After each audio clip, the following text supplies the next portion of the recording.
नमस्ते छात्रों, मैं Harshvardh sir, director of Navami academy Nanded.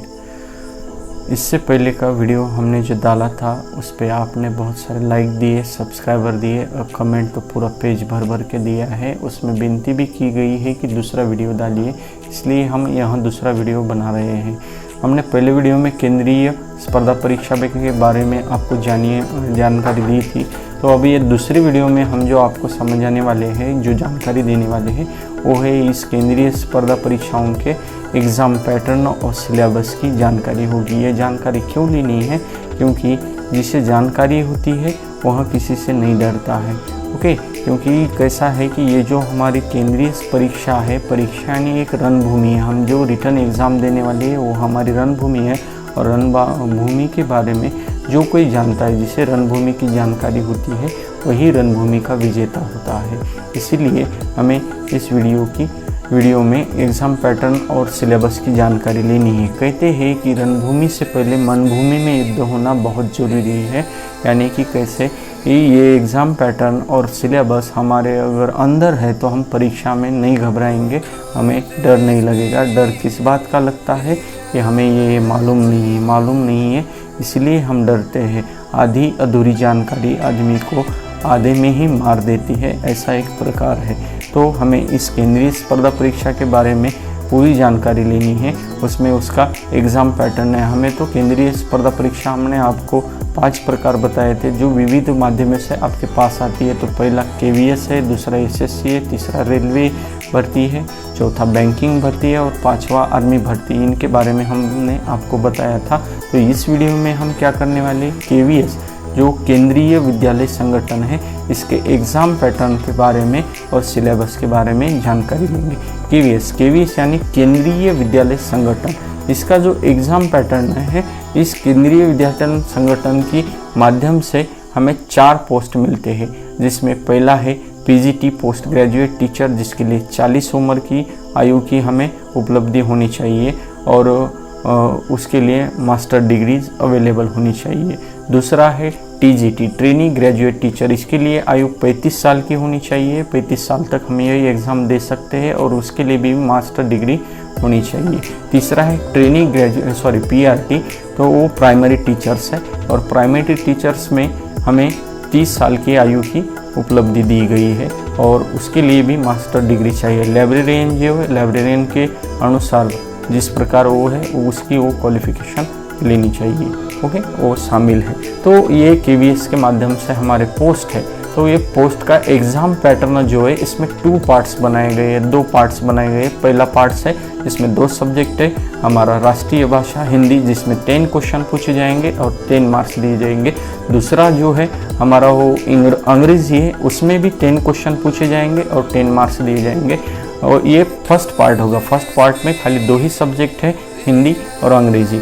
उसके बाद हमारा जो सेकंड पार्ट है, सेकंड पार्ट में एक जनरल अवेयरनेस है, बाद में रीजनिंग एबिलिटी है, बाद में कंप्यूटर एबिलिटीज़ है और उसके बाद में सब्जेक्ट कंसेंट है। तो इसका जब हम सेकंड पार्ट का अध्ययन करते हैं, उसके लिए जनरल नॉलेज जो है उस पर 10 क्वेश्चन पूछे जाएंगे और 10 मार्क्स दिए जाएंगे। दूसरा जो है रीजनिंग एबिलिटीज़, उसमें भी 10 क्वेश्चन पूछे जाएंगे और 10 मार्क्स दिए जाएंगे। तीसरा जो कंप्यूटर अवेयरनेस है, उसमें भी 10 क्वेश्चन पूछे जाएंगे और 10 मार्क दिए जाएंगे। और हमारा जो चौथा सब्जेक्ट कंसेंट है, सब्जेक्ट कंसेंट ये जो उपलब्धि है, इसमें हमने जो मास्टर डिग्री में सब्जेक्ट लिए हैं उसके लिए है। मास्टर डिग्री हम जिसमें करते हैं वो सब्जेक्ट पे आधारित इसमें 100 क्वेश्चन पूछे जाएंगे और 100 मार्क्स दिए जाएंगे। यानी कि फर्स्ट पार्ट के 2 सब्जेक्ट और ये करंट GK और रीजनिंग एबिलिटी और कंप्यूटर अवेयरनेस, ये 3 और वो 2, यानी उन सबके 10 यानी 50 मार्क हो रहे हैं। और सब्जेक्ट कंसर्न के 100 मार्क, यानी पूरा हमारा पेपर 150 मार्क का है और 150 मार्क है, 150 क्वेश्चन है। और उसके लिए टाइमिंग जो दिया गया है वो 150 मिनट है, यानी एक क्वेश्चन के लिए 1 मिनट हमें यहाँ उपलब्धि मिल रही है। उसके बाद में ये होगा हमारा एग्ज़ाम पैटर्न। एग्ज़ाम पैटर्न में 2 पार्ट्स क्यों रखे गए हैं, यानी पहला पार्ट्स होने के बाद दूसरा पार्ट चालू हो जाता है। मगर इसमें जो पहला पार्ट्स है, पहले पार्ट्स में जो 2 सब्जेक्ट है उनके मार्क्स जो 10-10 मार्क है, उन 10 मार्कों में से हमें मिनिमम 5 मार्क लेने हैं। यानी कि कैसा है देखो, अगर हमें हिंदी में 2 मार्क मिलते हैं तो अंग्रेजी में 3 मार्क लिए तो ही हमारा जो सेकंड पार्ट का क्वेश्चन है वो चेक किया जाएगा, नहीं तो नहीं। अगर हमें 20 में से 4 भी मिले तो हमारा सेकंड पार्ट चेक नहीं किया जाता। इसलिए फर्स्ट पार्ट में के 20 मार्क में से हमें 5 मार्क लेने ही लेने। मगर इसमें हमने हिंदी में 5 मार्क लिए और अंग्रेजी में 0 मार्क लिए तो भी हमें चांस नहीं दिया जाएगा सेकंड पार्ट के लिए, ये याद रखना है।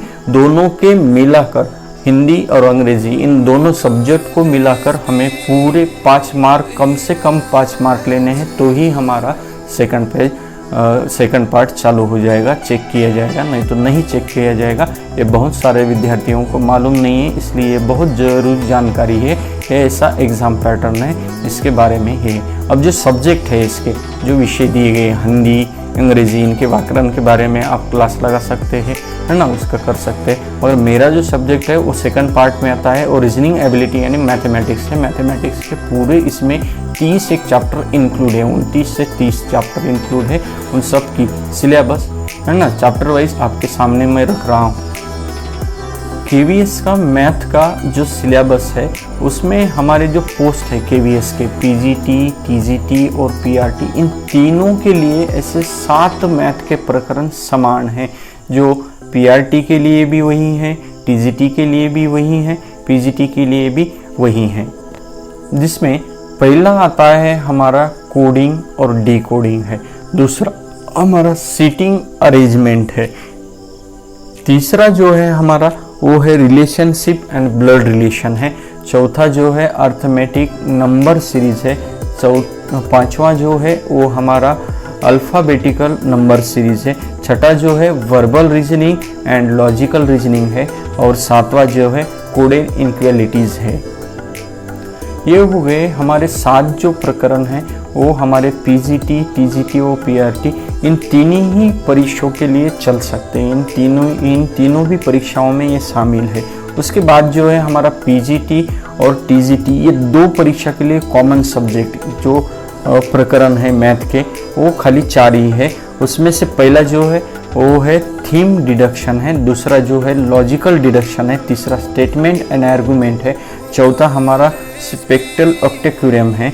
ये हमारे बाद में सेपरेट पीजीटी के लिए न्यूमेरिकल सीरीज है, लेटर एंड सिंबल सीरीज है, ऑब्जर्वेशन है, उसके बाद फिगर क्लासिफिकेशन है, सिमिलैरिटीज एंड डिफरेंसेस है, वर्बल क्लासिफिकेशन है, उसके बाद कॉजेस और इफेक्ट यह प्रकरण है। उसके बाद का प्रकरण विजुअल मेमोरी है, स्पेशियल विजुअलाइजेशन है, स्टेटमेंट कंक्लूजन है, एनालॉजिस डिस्क्रिमिनेशन भी। इस ये जो सब्जेक्ट थे वो सेपरेट खाली पीजीटी के लिए हमें करने थे, और उसके बाद सेपरेट ऐसे ही हमारे पास पीआरटी के लिए भी कुछ प्रकरण है जो मैथ के हैं। उसमें से पहला जो आता है वो है इनपुट आउटपुट, ये खाली पीआरटी के लिए ही यूज़ होता है, उसमें एग्जाम में डाला जाता है। दूसरा है पजल ट्रांजैक्शन है, तीसरा जो डाटा सफिशिएंसी है, चौथा जो है सिलोजियम्स है, और पांचवा जो है रैंकिंग, डायरेक्शन एंड अल्फ़ाबेट